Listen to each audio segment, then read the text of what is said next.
SPC media plus TV Trichy மாநகரில் சிகரம் தொட்ட மாமனிதர்களை அடையாளப்படுத்தி வருகிறது, ஆவணப்படுத்தி வருகிறது.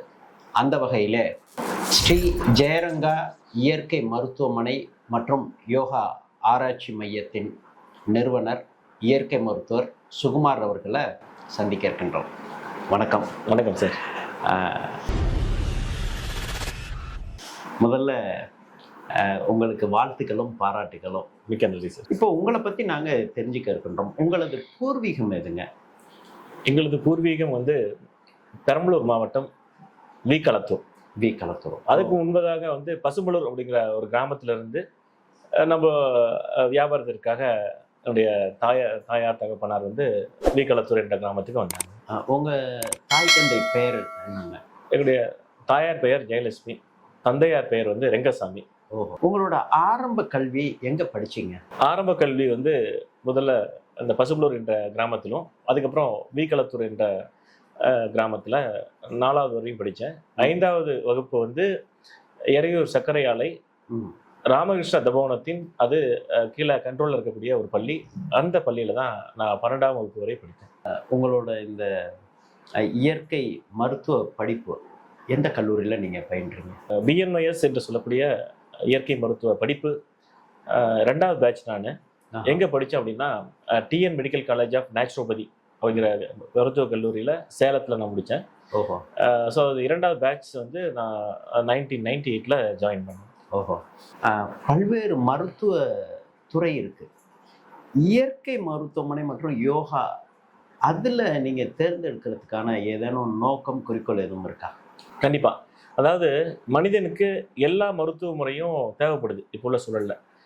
ஆனால் ஒரு நீண்ட நாள் பிரச்சனைகளுக்கு அந்த பிரச்சனையை முழுமையாக சரி செய்து கொள்வதற்கு, உடல் ரீதியாக மன ரீதியாக உள்ள பிரச்சனைகளை கலைந்து எடுப்பதற்கு இந்த இயற்கை மருத்துவம் என்பது ரொம்ப முக்கியமானது. அந்த ரூட் காஸ் ஆஃப் டிசீஸ் என்று சொல்லக்கூடிய பிரச்சனைக்கான மூல காரணத்தை தேர்ந்தெடுப்பதில் மிக முக்கிய பங்கு உணவு, பயிற்சிகள், குறிப்பாக யோகாசன பயிற்சிகள். நம்ம பஞ்சபூத சக்திகளை அடிப்படையாக வைத்து அந்த பிரச்சனைகளை பஞ்சபூத சக்தி கொண்டு நிரந்தரமாக தீர்க்கக்கூடிய ஒரு விஷயம்தான் இயற்கை மருத்துவம். இதில் ஆணித்தனமாக நம்ம பல நபர்களை நான் பார்த்துருக்கேன். பல நபர்களை முன்னேற்றம் அடைஞ்சிருக்காங்க. எனக்கே ஒரு பர்சனல் எக்ஸ்பீரியன்ஸ் இருக்குது. நான் ஒரு டைஃபாய்டு அடைவு ஏற்படும் பொழுது நிறைய மருந்து மாத்திரைகள் சாப்பிட்டு கூட அந்த பிரச்சனை சால்வ் ஆகலை. இறுதியாக எங்களுடைய மாமா நீங்கள் ஃபாஸ்டிங் இருங்க, வெண்பூசணி சாறு, மாதுளை சாறு மட்டும் குடிங்க, நல்லா சரியாயிடும் அப்படின்னு சொல்லி சொன்னார். அதை ஒரு 5லேருந்து 7 நாள் அந்த உபவாசம் மேற்கொண்டதின் பேரில் முழுமையாக அதுலேருந்து நான் மீண்டு வந்தேன். அதில் ஒரு இன்ஸ்பிரேஷன், ஸோ பர்சனல் எக்ஸ்பீரியன்ஸ். நான் 11th 12th படிக்கும் பொழுது உள்ள அந்த தாக்கம், பிரச்சனை, அப்போ மருந்துகள் மூலமாக மட்டும்தான் உடம்புல இருக்கக்கூடிய நோய்கள் தீராது.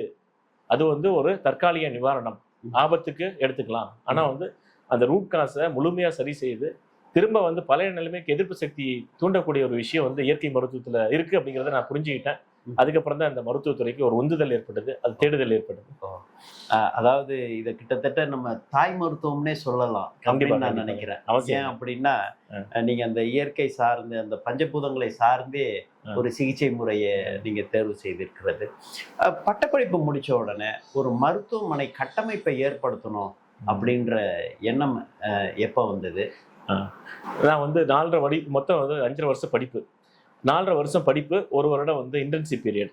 இதில் பார்த்தீங்கன்னா கேரளா, கர்நாடகா, ஆந்திரா இது போன்ற இடங்கள்ல தான் பார்த்தீங்க அப்படின்னா இந்த மருத்துவ முறையில் நார்த் இந்தியாவில் இந்த இயற்கை மருத்துவம் ரொம்ப ஃபேமஸாக இருந்தது. அதில் பார்த்தீங்க அப்படின்னா நான் அந்த படிப்பு முடித்ததுக்கப்புறம் அங்கெல்லாம் இன்டர்ன்ஷிப் பண்ணேன். பல நோயாளிகளை பார்க்கக்கூடிய ஒரு வாய்ப்பு இருந்தது. அப்போது நம்மளுக்கு ஆந்திர பிரதேசில் ஒரு 6 மாத காலங்கள் நான் பணியாற்றிட்டு இருந்தேன். அங்கேயே இன்டர்ன்ஷிப் பீரியட் முடிச்சுட்டு சிறப்பாக அங்கே நல்ல ஒரு ஆப்பர்ச்சுனிட்டி நல்லா பண்ணிகிட்டு இருந்தேன். நிறைய பேஷண்ட்ஸை பார்க்கக்கூடிய ஒரு வாய்ப்பு, நிறைய சிகிச்சை கொடுத்தோம். ஒரு 6 மாதங்கள், 1 வருடம் ஓடி போச்சு. அப்போது எங்களுடைய தாயாருக்கு ஒரு முடியாத ஒரு சூழல். ஸோ அந்த சூழலில் ஸ்பைனல் கார்டில் ஒரு ப்ராப்ளம், இந்த ஸ்பைனலில் ஒரு டியூபர்குலோசிஸ். அந்த கண்டிஷன்ஸில் அவங்க அன்பேரபிள் பெயின், ரொம்ப சிக்காயிட்டாங்க. அப்போ நான் பக்கத்துல இருந்து பார்க்கக்கூடிய ஒரு சூழல் வந்துச்சு. அப்போ அந்த 1 வருட பணியை அங்கே விட்டுட்டு நான் இங்கே அது எங்களுடைய தாயாரை பார்த்து அவங்களுக்கான சிகிச்சைகளை கொடுத்து, அப்போ ஸ்பைனல் கார்டில் சர்ஜரி பண்ணுன்னு சொல்லிட்டாங்க. ஆனால் ஆப்ரேஷன் பண்ணால் கூட அது வந்து மேபி கை கால்கள் இழந்து போகிறதுக்கான வாய்ப்பு இருக்குது. ஏன்னா கழுத்துலேருந்து வரக்கூடிய நரம்பு அஃபெக்ட் ஆச்சுன்னா பிரச்சனை வரும்னு சொன்னாங்க. அப்போ நாங்கள் என்ன பண்ணோம் அப்படின்னா, ஈவன் ஒரு 6 மாதம் வந்து என்னுடைய இன்னொரு ஆங்கில மருத்துவரோட சப்போர்ட்டில் அவரும் வந்து ஒரு இயற்கை மருத்துவ விரும்பி, சார் நீங்கள் சர்ஜரிக்கு போயிடாதீங்க, நீங்கள் வந்து இயற்கை மருத்துவத்தை கன்டினியூ பண்ணுங்க, நான் சில ஆலோசனைகளை சொல்கிறேன், அதையும் நீங்கள் ஃபாலோ பண்ணுங்க அப்படின்னாரு. அதாவது மாணவராக இருக்கும் பொழுது உங்களுக்கு டைஃபாய்டு வந்ததுல ஒரு இயற்கை மருத்துவத்துல ஈர்ப்பு ஏற்படுது. ஒரு இயற்கை மருத்துவரானோன்னு ஈன்றெடுத்த தாய்க்கே நீங்க வந்து ஒரு சிகிச்சை பெறக்கூடிய ஒரு சூழலும் ஏற்படும். அந்த ஒரு சூழல்ல வந்து பாத்தீங்க அப்படின்னா, திரும்ப நாங்க அப்பா அம்மாவை பார்த்துக்கணும், நம்ம அங்க இருக்கோம், இங்க இருக்காங்க, அதனால நம்ம இங்கேயே மருத்துவத்தை ஆரம்பிப்போம், தமிழ்நாடு மக்களுக்கு நம்ம சேவை செய்வோம், இங்கேயும் ஒரு நிறுவனத்தை ஆரம்பிச்சு, இங்கே நிறைய பேருக்கு அந்த மருத்துவ சிகிச்சை முறையெல்லாம் தெரியல. நான் ஆரம்பிச்ச காலத்துல 2005 இயற்கை மருத்துவம்னா என்னன்னு நிறைய பேருக்கு தெரியாத ஒரு சூழல்ல. ஸோ இப்படி வந்து அந்த மருத்துவமனையை நம்ம ஒரு ஆரம்பிக்கிறதுக்கான ஒரு உந்துதல் வந்து ஏற்பட்டது. நிறைய ரிசல்ட் நான் கண்கூட பார்த்துருக்கேன். சிகிச்சை கொடுத்ததுல ரிசல்ட் கிடைச்சதுனால ஒரு நல்ல ஒரு கண்டிப்பாக நம்மளால செய்ய முடியும், இயற்கை மருத்துவத்தில் நிறைய பேரை குணப்படுத்த முடியும் அப்படிங்கிற ஒரு தன்னம்பிக்கையோடு ஆரம்பிச்சது தான் அந்த மருத்துவம். இந்த மருத்துவமனை 2005 ஆரம்பிச்சிருந்தீங்க, அதுவும் உங்களோட தாய் தந்தை பெயர்லேயே நீங்கள் ஆரம்பிச்சிருக்கீங்க.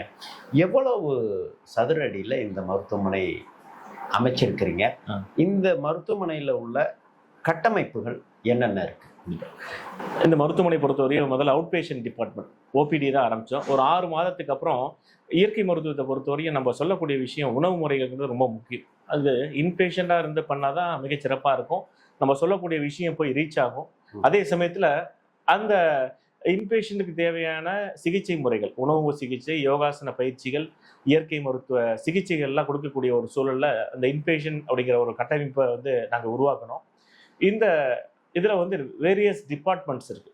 இயற்கை மருத்துவத்தை பொறுத்தவரையும் உணவுக்கு தனி, அது ஒவ்வொரு நோயாளிகளுக்கு தகுந்தாற் போல் அந்த உணவு முறைகளை, ஒரு சர்க்கரை நோய்க்கு, உடல் பருமனுக்கு, அல்லது ஒரு இதய பாதிப்புக்கு, ஒரு ஆஸ்மா பேஷண்ட்ஸ் இருக்காங்க, ஒரு மெட்டபாலிக் டிசார்டர், ஒரு ஆட்டோ இம்யூன் டிசார்டர் என்று சொல்லக்கூடிய பிரச்சனைகளுக்கெல்லாம் வந்து தனிப்பட்ட முறையில் உணவுலாம் தயாரித்து கொடுக்கக்கூடிய ஒரு சூழல் இருக்குது. அது வந்து டயட் தெரப்பிக்கு தனியாக ஒரு செக்ஷன். அதே போல் சில வலிகள் சம்பந்தப்பட்ட பிரச்சனைகளுக்கான சில சிகிச்சை முறைகள் உண்டு. அதுக்கு வந்து ஒரு ஃபிசியோதெரப்பி டிபார்ட்மெண்ட், அப்புறம் ஹைட்ரோதெரப்பி ட்ரீட்மெண்ட், அதாவது நீர் சிகிச்சை சம்பந்தப்பட்டது. உதாரணமாக அதில் நீராவி குளியல், இடுப்பு குளியல், முதுகுத்தண்டு குளியல் போன்ற பல சிகிச்சை முறைகள் உண்டு. அப்புறம் மண் சிகிச்சைக்கான ஒரு தனி டிபார்ட்மெண்ட் உண்டு. இப்படி இந்த ரிஃப்ளெக்ஸாலஜி, பாத அழுத்த சிகிச்சைகள், அக்குபஞ்சர் டிபார்ட்மெண்ட், இப்படி வந்து நிறைய வந்து இதுலேயே ஒவ்வொரு நோய்க்கு தகுந்தாற் போல் என்னென்ன சிகிச்சை கொடுக்கலாமோ அதற்கான சிகிச்சை முறைகள்லாம் தனியாக வடிவமைச்சிருக்கோம். அது மாதிரி வந்து டீடாக்ஸ் தெரப்பிக்கான ஒரு டிபார்ட்மெண்ட் இருக்கு. ஒவ்வொரு நோயாளிகளும் அவங்க தங்கி அதுக்கான சிகிச்சை முறைகள் எடுத்துக்கொள்வதற்கான ஒரு படுக்கை வசதியோட இந்த சிகிச்சை முறைகளை மருத்துவமனையை வடிவமைச்சிருக்கோம்.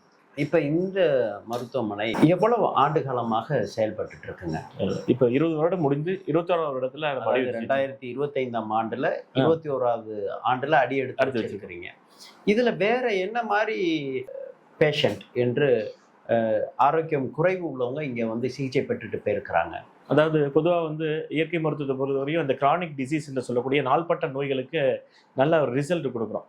நிறைய பேர் வந்து நிறைய மருந்துகள் சாப்பிட்டு அந்த மருந்துகள் எண்ணிக்கையை அதிகப்படுத்தக்கூடிய ஒரு சூழலில் நம்ம மருத்துவமனைக்கு வரும்பொழுது அந்த மருந்துகள் எண்ணிக்கையை வந்து கணிசமாக குறைத்து அந்த ரூட் காசை கிளியர் பண்ணக்கூடிய பிரச்சனைகளை சரி பண்ணுறோம். இதில் குறிப்பாக வந்து பார்த்தீங்க அப்படின்னா இந்த ஸ்பைனல் கார்ட் ப்ராப்ளம், டிஸ்க் ப்ரொலாப்சஸ், கழுத்தில் இடுப்பில் நிறைய பேருக்கு அந்த டிஸ்க் கம்ப்ரஸ் ஏற்படுது.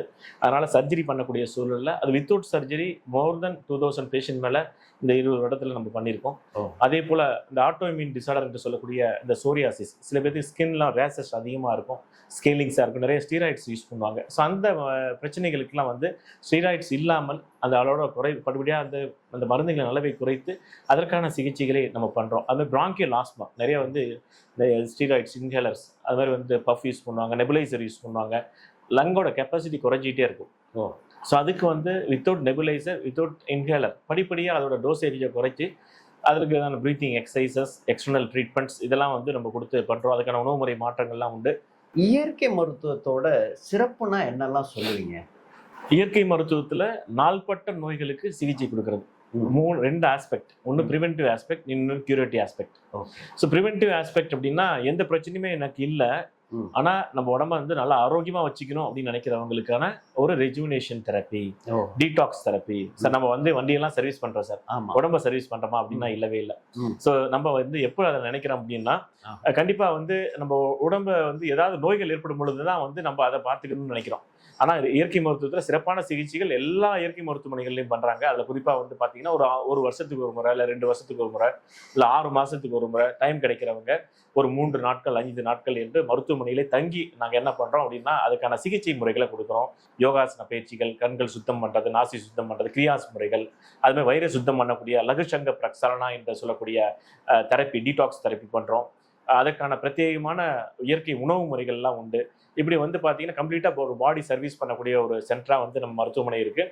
குறிப்பாக வந்து அந்த வாழை இலை நீராய்வி குளியல், வாழை இலையெல்லாம் நல்லா டீடாக்ஸ் பண்ணுறதுக்கும் கம்ப்ளீட்டாக உடம்ப ரெஜுவினேட் பண்ணுறதுக்கும் ரொம்ப எஃபெக்டிவான ட்ரீட்மெண்ட். மசாஜஸ், அதே மாதிரி ஸ்ட்ரெஸ் அதிகமாக இருக்கவங்களுக்கு இந்த சிரோதரா அப்படிங்கிற ட்ரீட்மெண்ட், ரூமத்தியில் ட்ராப்பைட் இந்த ஆயில் விடக்கூடிய ட்ரீட்மெண்ட், பஞ்சகர்மா என்று சொல்லக்கூடிய சிகிச்சை முறைகள், இது எல்லாமே வந்து ஒரு 2 நாள் 3 நாள் 5 நாட்கள் அவங்களுடைய டைம் டியூரேஷன் தகுந்தாற் போல சிகிச்சைகள் வந்து எடுத்துக்கலாம். இப்போ நீங்க இந்த சிகிச்சை இவ்வளவு சொல்றீங்க, கட்டணம் வந்து ஒரு எளியவர்களும் அணுகக்கூடிய வகையில் இருக்குமா? நம்ம மருத்துவமனை இந்த 20 வருட காலமா வந்து இந்த அளவுக்கு வந்து ஒரு சக்சஸ்ஃபுல்லா போயிட்டு இருக்கிறது மிக முக்கியமான காரணம், ரொம்ப அஃபோர்டபுள் காஸ்ட்ல ஒரு எளிய மக்களும் வந்து சிகிச்சை எடுத்துக்கலாம். ரொம்ப வந்து இது மாதிரியான சிகிச்சைகள், இயற்கை மருத்துவம், ஆயுர்வேதம் வந்து ரொம்ப காஸ்ட்லி ட்ரீட்மெண்ட் அப்படிங்கிற ஒரு விஷயத்தை உடைச்சி தான் வந்து நம்ம இந்த சிகிச்சைகள்லாம் நம்ம கொடுத்துட்டு இருக்கோம். சாதாரண எளிய மக்களும் வந்து இங்க நிறைய பேர் சிகிச்சை எடுத்துக்கிறாங்க. ஓஹோ, அப்ப சாமானியன்ல இருந்து சாதனையாளர்கள் வரை இங்க சிகிச்சை எடுத்துக்கக்கூடிய ஒரு சூழல் இருக்கு. இப்ப வெளிநாட்டுல உள்ள கூடியவங்களும் இங்க வந்து சிகிச்சை எல்லாம் எடுத்துட்டு போயிட்டு இருக்காங்க, நிறைய பேர் எடுத்துக்கிறாங்க. இப்ப ரீசெண்டா கூட ஜப்பானியர்கள் வந்து ஒரு 6 பேர் வந்து சிகிச்சைகள் எடுத்துட்டு போனாங்க. அதே போல நம்முடைய Ceylon country, Sri Lanka, Malaysia, Singapore, இது போன்ற நாடுகள் வந்து எடுத்துக்கிறாங்க. அண்டை மாநிலங்கள் இப்போ ஹைதராபாத்ல இருந்துலாம் வந்து எடுக்கிறாங்க, பெங்களூர், இது போன்ற வட இந்தியர்கள், ரயில்வே ஒர்க்கர்ஸ் இருக்கக்கூடிய நார்த் இந்தியன்ஸ், இது மாதிரி நிறைய பேர் வந்து பார்த்தீங்க அப்படின்னா நம்முடைய மருத்துவமனைகளில் தொடர்ச்சியாக சிகிச்சை எடுத்துட்டு இருக்காங்க. ஒரு புறம் மருத்துவராக நீங்கள் செயல்பட்டுட்டே இருக்கிறீங்க, அடுத்த பக்கம் ஒரு எழுத்தாளராகவும் நீங்கள் அடியெடுத்து வச்சிருக்கிறீங்க. என்னென்ன நூல்கள் நீங்கள் வெளியிட்டிருக்கிறீங்க? அதாவது என்னுடைய நீண்டகால கனவு அப்படின்னு சொல்லலாம். ஒரு 18 வருடங்களாக உள்ள கனவு மெய்ப்பட்டது 2023. அதில் 2 புக்கு 2023 எழுதியிருக்கேன். ஒன்று நெருப்பின்றி சமைப்போம், நோயின்றி வாழ்வோம். ஏன்னா வந்து இந்த நோ ஆயில் நோ பாயில் அப்படிங்கிற விஷயங்கள் தான் வந்து மிக முக்கியமான ஒரு தேவை அப்படின்னு தெரிஞ்சுது. ஸோ அது உயிருள்ள உணவுகள் வந்து உடம்புக்கு நல்ல எதிர்பார்த்தல் அதிகப்படுத்தும். அதனால அந்த புக்கு ஃபர்ஸ்ட் எழுதினேன்.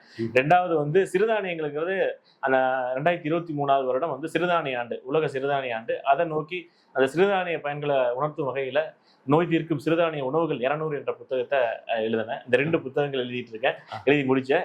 ஸோ அடுத்து ஒரு 2 புத்தகங்கள் பைப் லைன்ல இருக்கு. உங்களோட இந்த எழுத்து பணி தொடர வாழ்த்துக்கள். Thank you sir. அது மட்டும் இல்லாம நீங்க பல்வேறு சமூகம் சார்ந்த சங்கங்கள்ல, அதாவது உள்நாடு பன்னாட்டு சங்கங்கள்ல உங்களோட தொண்டுகளும் தோழமைகளும் தொடர்கின்றது. என்னென்ன சங்கத்துல நீங்க உறுப்பினராக இருந்து பொறுப்புக்கு வந்து அதுல இன்னும் சமூகத்துக்கு சேவை செஞ்சுட்டு இருக்கிறீங்க? முதல் சங்கம் என்று சொன்னால் ஃபர்ஸ்ட் வந்து எனக்கு ஒரு வழிகாட்டுதலாக என்னுடைய ஐ ஓப்பனர் அப்படிங்கிற ஒரு சங்கம் வந்து JCI, junior chamber of international. அது தன்னார்வ தொண்டு அமைப்பு. அது வந்து ஒரு பர்சனாலிட்டி டெவலப்மெண்ட், கம்யூனிகேஷன் ஸ்கில், அது மாதிரி நிறைய விஷயங்களுக்கு ஒரு லீடர்ஷிப் குவாலிட்டிலாம் கொடுக்கக்கூடிய ஒரு அமைப்பு. அதில் தான் நிறைய பேச்சாற்றலை கற்றுக்கூடிய ஒரு வாய்ப்பெல்லாம் கிடைச்சிது. அதை தொடர்ந்து வந்து பார்த்தீங்க அப்படின்னா வாசவி கிளப்ல பிரசிடெண்டாக இருந்திருக்கேன். JCI ட்ரிச்சியில் அப்படிங்கிற ஒரு அமைப்பில் ஒரு பிரசிடெண்டாக இருந்தேன். அப்புறம் BNI, பிஸ்னஸ் நெட்வொர்க் இன்டர்நேஷனல், உலகம் முழுவதும் உள்ள ஒரு அமைப்பு, அதில் வந்து நான் பிரசிடெண்டாக இருந்திருக்கேன். அது இல்லாமல் நான் ஒரு ஜோன் ட்ரைனர் வந்து JCIயில் ஒரு பெரிய ஜோன் ட்ரைனர் அப்படிங்கிறது அவ்வளோ சீக்கிரம் போக முடியாது, அதில் ஒரு ட்ரைனராகவும் நான் இருக்கேன். இது மட்டும் இல்லாமல் வந்து பார்த்தீங்கன்னா பல சங்கங்களுக்கு நான் ஒரு பேச்சாளராக போயிருக்கேன். லயன்ஸ் கிளப், ரோட்டரி கிளப், நம்ம சமூகம் சார்ந்த அமைப்புகளுக்கெல்லாம் வந்து நான் பேச்சாளராக வந்து போயிருக்கேன். மருத்துவர், எழுத்தாளர், சமூக செயற்பாட்டாளர் என்று பன்முக கலைஞர்களாக இருக்க நீங்க பெற்ற விருதுகள், சாதனைகள்னா என்னெல்லாம் சொல்லுவீங்க? இருக்கக்கூடிய அந்த துறையில் JCI ஆகட்டும், வாசவி கிளப் ஆகட்டும், BNIயில் ஆகட்டும், மோர் தென் இதுவரையும் ஒரு 250 அவார்டுக்கு மேலே நம்ம வாங்கியிருக்கோம். ஓஹோ, எதிர்கால நோக்கம், லட்சியம்னா என்ன சொன்னாங்க? அதாவது அந்த இயற்கை மருத்துவத்தில் பெரிய ஒரு அவேர்னஸை வந்து நம்ம கிரியேட் பண்ணோம். நோய்கள் வந்ததுக்கு அப்புறம் மக்கள் கஷ்டப்படுறாங்க, நிறைய மருத்துவமனைகள் ஏறி இறங்குறாங்க. இந்த சூழல்ல ஒரு ப்ரிவென்ஷன் ஆஸ்பெக்ட்ல, அதாவது மருத்துவமனைனா நோய்கள் வந்ததுக்கு அப்புறம் தான் பார்க்கணும், அதை சரி பண்ணணும் அப்படிங்கிற அந்த எண்ணத்தை தகர்த்தெறிந்து நோய்கள் வரும் முன்னே நம்ம உடம்பை வந்து பராமரிக்கணும் அப்படிங்கிற எண்ணத்தை வந்து மக்களுக்கு ஏற்படுத்தணும். அதுக்கு நிறைய யோகாசன பயிற்சிகள், இயற்கை உணவு பற்றிய விழிப்புணர்வுகள், அதற்கான ஒரு பிரத்யேகமான ஒரு ஒரு என்ன சொல்றது, அதற்கான விழிப்புணர்வு பயிற்சி அரங்கு, கருத்தரங்குகள், அதே போல இயற்கை வாழ்வியல் பயிற்சிகள், 2 நாள் பயிற்சி, 3 நாள் பயிற்சி, 1 வார பயிற்சி என்று அதெல்லாம் வந்து மக்களுக்கு கொண்டு போய் சேர்க்கணும். இதன் மூலமா எதிர்காலத்தில் வரக்கூடிய இந்த கொடிய நோய்கள், இதய பாதிப்பு, கேன்சர், அது மாதிரி நிறைய பெண்களுக்கு ஏற்படக்கூடிய பிசிஓடி, தைராய்டு சம்பந்தப்பட்ட பிரச்சனைகள், சர்க்கரை நோய், இதெல்லாம் வந்து வராமல் வந்து தடுக்கிறதுக்கான ஒரு வழிமுறையை பண்ணோம். இருந்தாலும் அந்த பிரச்சனையை முழுமையாக குறைத்து அவங்களுடைய சஃபரிங்ஸை குறைக்கணும் அப்படிங்கிறது தான் எதிர்கால திட்டம். அதற்கான பணிகளை பல்வேறு அமைப்போட இணைந்து பண்ணணும் அப்படிங்கிறது தான் என்னோட நோக்கம், ஆர்வம். உங்கள் நல்ல நோக்கம் வெற்றியடைய வாழ்த்துக்களும் பாராட்டுகளையும் தெரிவித்துக் கொள்கின்றேன். இந்த காற்றை நாம் எப்படி சுவாசிக்கிறது, நீரை எப்படி பயன்படுத்திக்கிறது, சூரிய ஒளியை எப்படி நாம் கிரகிச்சு கொள்வது, அது மூலமாக நாம் எப்படி இந்த பஞ்சபூத சக்தி மூலமாக ஒரு ஆரோக்கியமான மனிதனாக நம்மை வடிவமைத்துக் கொள்வது என்பதற்கு அச்சாரமாக இருப்பது தான் ஸ்ரீ ஜெயரங்கா இயற்கை மருத்துவமனை மற்றும் யோகா ஆராய்ச்சி மையம். இது நம்ம திருச்சிராப்பள்ளி மாவட்டத்தில் குமாரவயலூர் சாலை போகக்கூடிய வழியில் சீனிவாச நகர் 5வது குறுக்கு சாலையில் தான் இந்த மருத்துவமனை அமைந்திருக்கு. திருச்சியில் சிகரம் தொட்ட மாமனிதர் இயற்கை மருத்துவர் சுகுமாருடன் விஜயகுமார்.